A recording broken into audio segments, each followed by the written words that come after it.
So here's the big question, the one that probably keeps you up at night if you run a business. Should you be spending more on cybersecurity? We're going to tackle that today. But forget opinions. We are diving straight into what the hard data actually says. I mean, you hear the warnings constantly, right? You know the ones. Small businesses are sitting ducks. You're not spending nearly enough. A massive cyber attack isn't a matter of if, but when. It's a lot of fear. But is it all justified? Well, to get a real answer, some researchers in the Netherlands did something huge. They analyzed data from, get this, over 14,000 firms. So yeah, we're not talking about a couple of stories from some guys down the street. This is one of the biggest, most thorough studies out there, and it connects the dots between what companies do for security and what actually happens to them. All right, let's dive in. We're going to cut through all that noise and fear and just look at what this incredible data set tells us about spending money on digital security. You know, the common wisdom is pretty simple. Spend more money, get more security. Seems logical, doesn't it? But that's the exact assumption these researchers wanted to really put under the microscope.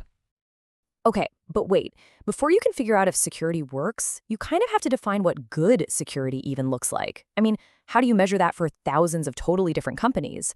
Well, it turns out they came up with a really clever way to do just that. They called it cyber maturity, and honestly, the name is perfect. Think about it like a person's maturity level. It's not about how much cash they have in their pocket. It's about the skills and habits they've built up over time.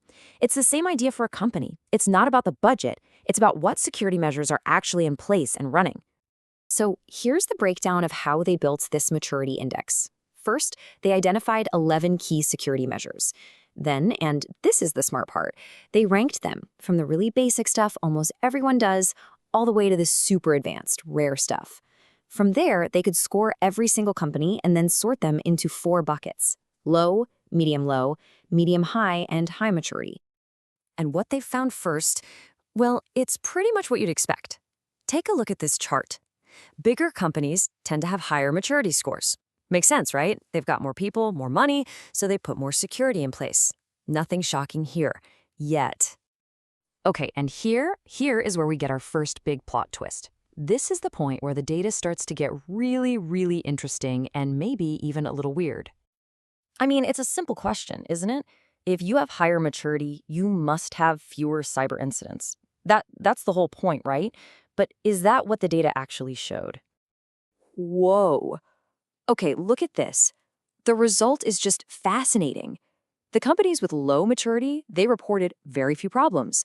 But as you move up to medium-high maturity, the number of reported incidents skyrockets. It's the highest of any group. It's only when you get to the absolute top tier, the high maturity firms, that the numbers finally start to drop. What in the world is going on here?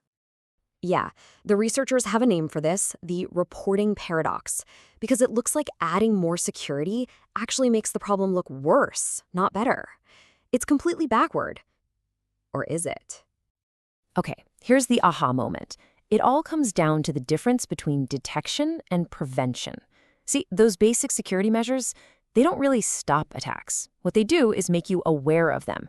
You get better at seeing the problems that were probably happening all along, so of course your reporting goes up. It's only when you get to those really advanced top-level measures that you actually start preventing things from happening in the first place, and that's when the reports finally go down. All right, so that makes sense. More security means better awareness and eventually real prevention. But that leads us to the real million-dollar question for any business owner. Is it worth it? Does all this spending actually do anything for your bottom line? I mean, let's be real. Just like this quote from the study says, businesses aren't buying firewalls for fun. They're doing it because they believe it's going to protect their profitability. So naturally, the next step for the researchers was to pull up the financial records for these thousands of companies and see if there was a connection. And what they found was absolutely astonishing. Just look at this table. When they matched up cyber maturity with profitability, there was basically no difference.